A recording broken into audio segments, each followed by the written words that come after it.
चलिए ध्यान दीजिए बाबू, आज फिर आप लोग की यूट्यूब क्लास में बहुत बहुत स्वागत है। आज हम लोग को क्लास 8 का एक्सरसाइज 3.3 पढ़ना है, जिसमें अभी तक हम लोग क्वेश्चन नंबर 2 का 2 तक पढ़ चुके थे।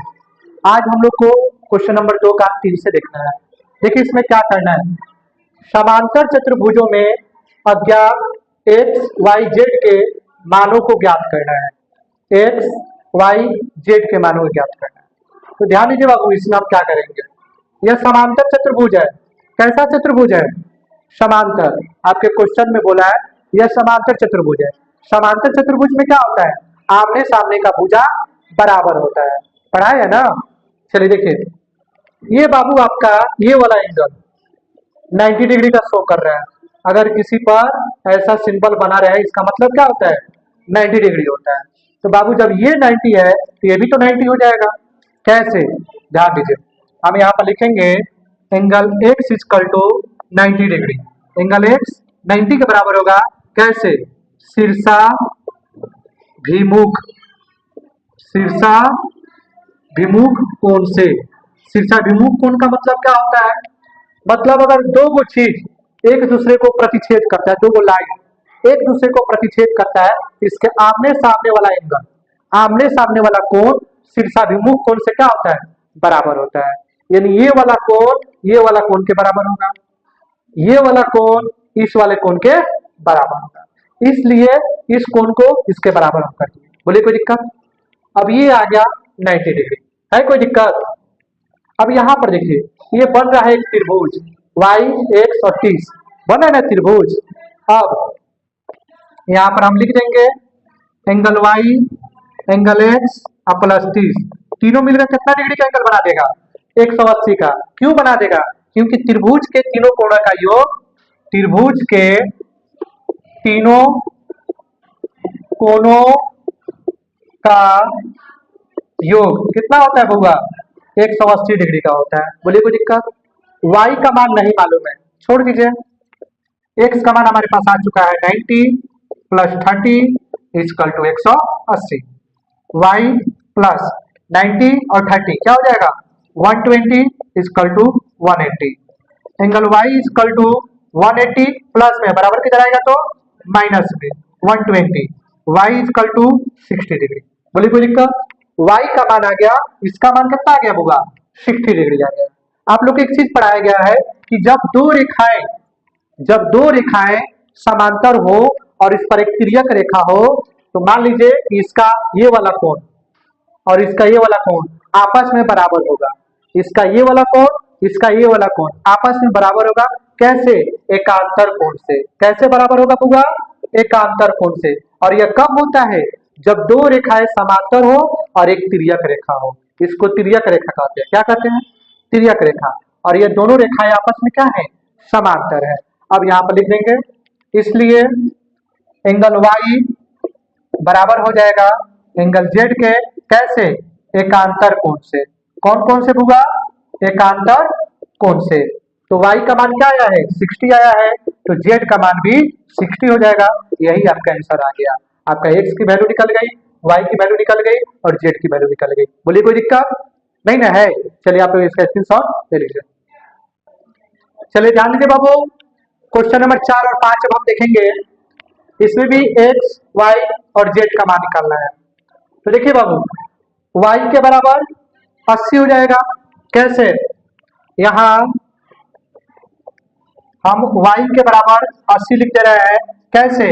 क्योंकि समांतर चतुर्भुज के सम्मुख कोण है ना, इसके ये सम्मुख कोण हो जाएगा ना, सम्मुख कोण बराबर होते हैं। क्या होते हैं बुआ? सम्मुख कोण बराबर होते हैं। ये भी 80 हो गया। अब आइए x और y, अब angle x plus angle y equal to 180 हो जाएगा। क्यों 180 हो जाएगा? x और y क्यों 80 होगा? समांतर चतुर्भुज के आसन कोण है। कौन कौन है? समांतर चतुर्भुज के आसन कोण का कोणों का योग कितना होता है 180 होता है। तो x का मान नहीं मालूम है, छोड़ दीजिए। y आपका 80 है, 80 लिख दीजिए, equal to 180। y equal to 180 minus 80, x equal to हो गया 100। x का मान क्या आ गया होगा 100। अब हमको z का मान निकालना है। तो अभी आप लोग को हम बताए हैं कि अगर दो रेखाएं समांतर हो और उस पर एक तिर्यक रेखा हो, एक तिर्यक रेखा हो, अगर इसके ऊपर का कोण नहीं दिया हो और नीचे वाला कोण यहाँ का दिया हुआ है 80 जैसे दिया हुआ है, तो यह कोण क्या हो जाएगा 80 हो जाएगा। कैसे? संगत कोण से। कैसे? संगत कोण से। इसलिए एंगल जेड के बराबर 80 हो जाएगा संगत कोण से। कौन कौन से होगा? संगत कोण से। बस आपका एक्स वाई और जेड का मान आ गया। बोलिए कोई दिक्कत? चलिए अब क्वेश्चन नंबर 5, यहाँ पर देखिए एक्स वाई और जेड। अब इसमें देखिए वो हम क्या करेंगे, यहाँ पर कोई एंगल नहीं, हम एक कर लेते हैं, कोई दिक्कत नहीं ना है। यहाँ पर हम लिख देते हैं, यहाँ ए के बराबर 40 डिग्री, ए के बराबर 40 डिग्री का है किस एंगल से? एकांतर कोण से। कौन से कोण से होगा? एकांतर कोण से। यानी कहने का मतलब है जब दो रेखाएं समांतर हो और उस पर एक तिर्यक रेखा हो तो इसका एंगल ई वाला एंगल एकांतर कोण से बराबर हो जाएगा। मैच कर रहा है, इधर है और इधर है, यानी कि ये वाला मान क्या हो जाएगा 40 डिग्री हो जाएगा। बोलिए कोई दिक्कत? अब आ जाइए, y के बराबर 112 हो जाएगा। काहे 112 हो जाएगा? क्या कि समांतर चतुर्भुज का सम्मुख कोण है ना। यहाँ पर लिख देंगे समांतर चतुर्भुज के सम्मुख कोण बराबर होते हैं। कैसे होते हैं बउआ? बराबर होते हैं। बोलिए कोई दिक्कत? इसका मान आ गया बउआ 112। बोलिए कोई दिक्कत नहीं ना है। अब आ गया ये, अगर हम इस त्रिभुज के तीनों कोण, ये त्रिभुज बन रहा है ना यहाँ पे, हम इसको तीनों को जोड़ लेते हैं। फिर angle x angle y plus 40 equal to 180 degree. 40 y और एक्स तीनों को जोड़ लेते हैं, 180 हो जाएगा। कैसे? त्रिभुज के तीनों कोणों का योग 180 होता है। कितना होता है? 180। तो x का मान नहीं मालूम है, y का मान 112 plus 40 equal to 180। x plus दोनों को जोड़ लीजिए, कितना हो जाएगा 2 5 1 equal to 180। x equal to, ठीक है, यहाँ पर देखिए तो 112 दिया कि 110 दिया है क्वेश्चन में? 180 में से 152 हम घटा लेते हैं, x इक्वल टू ये आपका हो जाएगा 2 8 28 डिग्री। यानी x का मान क्या आ गया 28 डिग्री हो गया। अतः x बराबर z है। x बराबर z है, x बराबर क्या है z है। कैसे? एकांतर कोण से। कौन से कोण से? एकांतर कोण से। इसलिए x का मान 28 आया है तो z का मान भी 28 हो जाएगा। यही आपका क्वेश्चन का आंसर है। बोलिए कोई दिक्कत नहीं ना है। चलिए आप स्क्रीनशॉट ले लीजिए।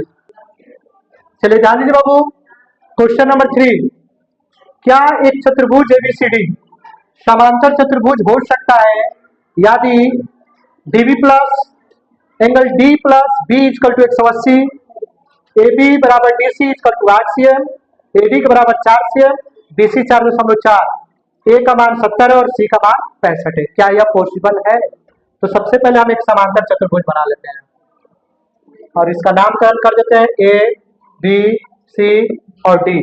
यहाँ पर देखिए डी और बी ये दोनों का कोण 180 हो सकता है।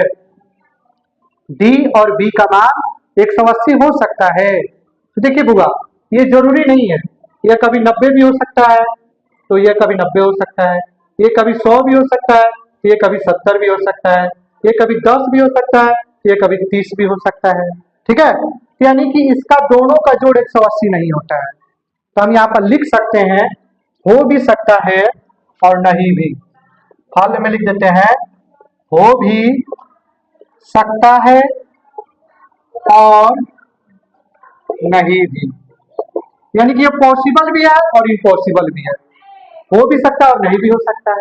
ठीक है, आगे देखिए ए बी और डी सी का मान, ए बी का मान 8 cm और डी सी का मान 8 cm, ए डी का मान 4 cm और बी सी का मान 4.4 cm। क्या ऐसा हो सकता है? हमने समांतर चतुर्भुज में पढ़ा है कि आमने सामने की भुजा आपस में क्या होती है, बराबर होती है। ये तो ठीक है, 8 हो गई, और ये 4 और 4.4 बराबर है, नहीं है, तो ये आपका आंसर क्या हो जाएगा? नहीं होगा, नहीं होगा। बोलिए कोई दिक्कत नहीं ना है। अब आइए इसमें क्वेश्चन नंबर 3, ए का मान 70 दिया है और सी का मान 65 दिया है, तो क्या यह पॉसिबल है? हमने पढ़ा है समांतर चतुर्भुज के सम्मुख कोण आपस में बराबर होते हैं। ये 70 है तो ये भी 70 होना चाहिए था, ये 65 तो ये भी 65 होना चाहिए था। ये बराबर नहीं है, ये भी पॉसिबल नहीं है। बोलिए कोई दिक्कत नहीं ना है, कोई दिक्कत? चलिए स्क्रीनशॉट इसका ले लीजिए। चलिए ध्यान दीजिए बाबू, क्वेश्चन नंबर 4, एक चतुर्भुज की कच्ची आकृति खींचिए। कोई भी एक चतुर्भुज खींचिए जो समांतर चतुर्भुज हो, समांतर चतुर्भुज ना हो, समांतर चतुर्भुज ना हो। समांतर चतुर्भुज में क्या होता है? आमने सामने की भुजा बराबर होती है, परंतु जिसके दो सम्मुख कोण का माप बराबर है। सिर्फ दो सम्मुख कोण का माप बराबर होना चाहिए, बाकी वह समांतर नहीं होना चाहिए। तो आपको याद होगा हमने आपको पढ़ाया था पतंग, याद है? पतंग याद है? ये आपका एक चतुर्भुज हो गया बिना नापे जोखे, और इसमें आपको बताना है कि इसका सम्मुख कोण का माप बराबर होगा। तो आपको बताए थे कि ये वाला और ये वाला का माप आपस में बराबर होता है, बस इसी तरह आपको बनाकर छोड़ देना। बोले कोई दिक्कत नहीं ना है? चलिए इसका भी आप लोग स्क्रीनशॉट ले लीजिए। चलिए ध्यान दीजिए बाबू, क्वेश्चन नंबर 5, किसी समांतर चतुर्भुज के दो आसन्न कोणों का अनुपात 3 और 2 दिया है। दो आसन्न कोणों का अनुपात दिया है, समांतर चतुर्भुज के सभी कोणों का माप ज्ञात करना है। समांतर चतुर्भुज हम बना लेते हैं, ठीक है, नाम दे देते हैं ए बी सी डी, और ये आपका आसन्न कोण हो गया 3 है, तो इसको हम 3x और इसको 2x कर देते हैं। बोले कोई दिक्कत? यहाँ पर हम लिख सकते हैं हल में माना कि पहला आसन्न कोण, पहला आसन्न कोण कितना 3 है, एक अपना लगा देते हैं। दूसरा आसन्न कोण 2 है, 2x लगा देते हैं। बोले कोई दिक्कत है यहाँ पर? नहीं ना है।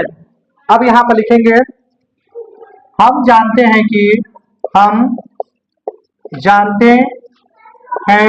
कि समांतर चतुर्भुज के आसन्न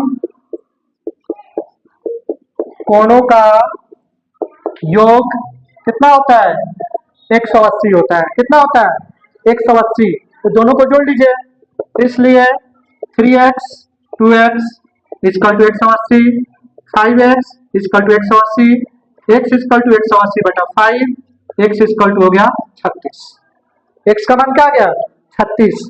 इसलिए पहला आसन्न कोण हमने क्या माना था? 3x, तो 3 गुना 36 इक्वल टू 108। दूसरा आसन्न कोण 2x माने थे, 2 गुना 36 इक्वल टू 72। बोले कोई दिक्कत? यानी इसका मान आ गया कितना? इसका मान आ गया पहला का 108 और इसका आ गया 72। बोले कोई दिक्कत यहां तक? अब आइए प्रश्न से एंगल ए के बराबर हो जाएगा एंगल सी, कितना? 108 डिग्री, और एंगल डी के बराबर हो जाएगा एंगल बी, कितना? 72 डिग्री। क्यों?